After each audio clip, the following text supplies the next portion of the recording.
Story. Amrit Mahotsav, आजादी के 75 साल पूरे होने जा रहे हैं। भारत के हर एक नागरिक के लिए एक मुबारक मौका। वो दुनिया जो कहती थी कि भारत के लोग लोकतंत्र के लायक नहीं हैं, उसे ये बताने का मौका कि हम 75 साल से न सिर्फ बने रहे बल्कि बढ़ते भी जा रहे हैं। मौका खुशी के इजहार का भी है और अब तक के हासिल पर गर्व करने का भी।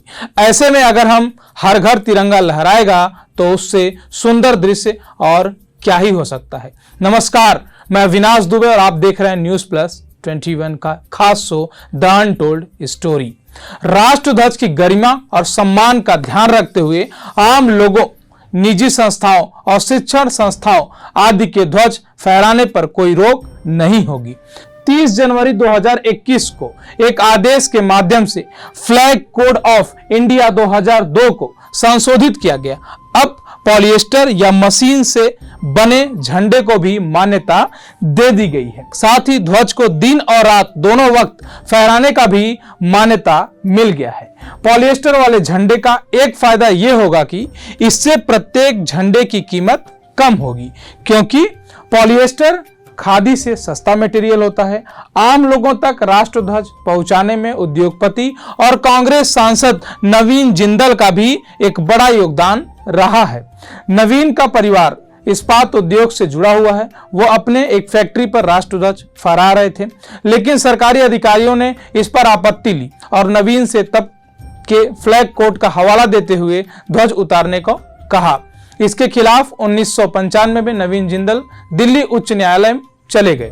क्या होता है आगे सुनिए। जिंदल दिल्ली उच्च न्यायालय में झंडा फहराने का अधिकार जीत गए, लेकिन भारत सरकार दिल्ली उच्च न्यायालय के फैसले को चुनौती देने सर्वोच्च न्यायालय में चली गई।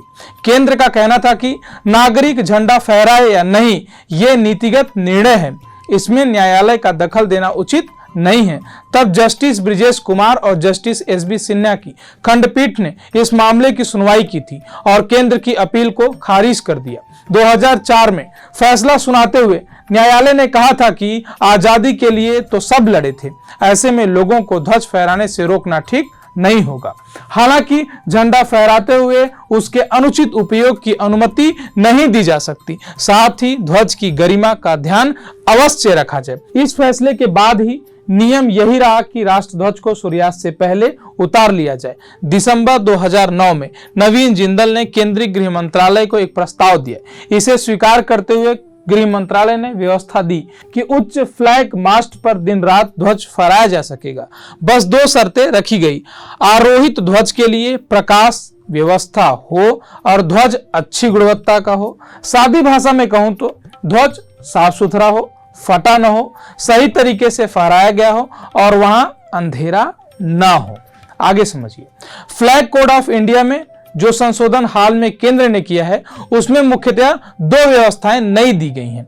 अब ध्वज खादी का ही हो, ऐसी बंदिश नहीं है और अब घर पर भी ध्वज रात में फहराया जा सकता है। लेकिन ध्वज की गरिमा का सम्मान बनाए रखना अब भी आवश्यक है।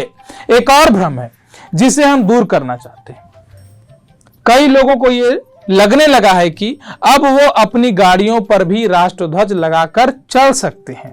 गाड़ी पर झंडा फहराने का अधिकार फ्लैग कोड ऑफ इंडिया 2002 के पैरा 344 के मुताबिक ही रहेगा। इसके मुताबिक राष्ट्रध्वज सिर्फ इनकी गाड़ियों पर ही लगाया जा सकता। कौन कौन है समझिए। पहला, राष्ट्रपति की गाड़ी पर। दूसरा, उपराष्ट्रपति की गाड़ी पर। तीसरा, राज्यपाल या उपराज्यपाल की गाड़ी पर। चौथा, भारतीय मिशन मानी दूतावास की गाड़ी पर।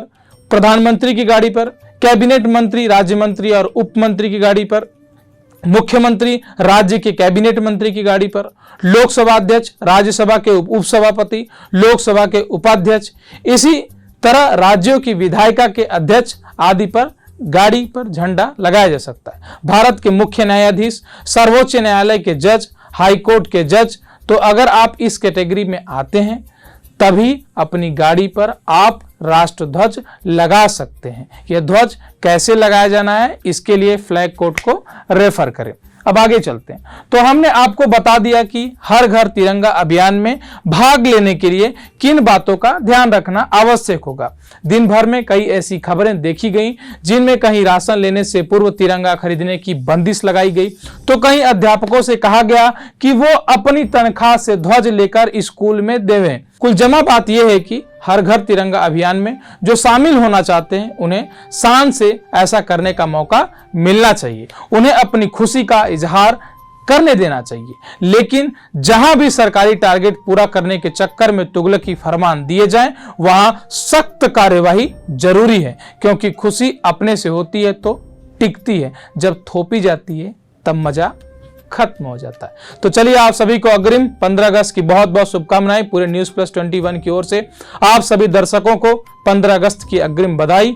चलिए दीजिए विदाई और समझिए आखिरकार हर घर तिरंगे का क्या है रोल और कैसे लगाएं अपने गाड़ी पर तिरंगा। शुक्रिया।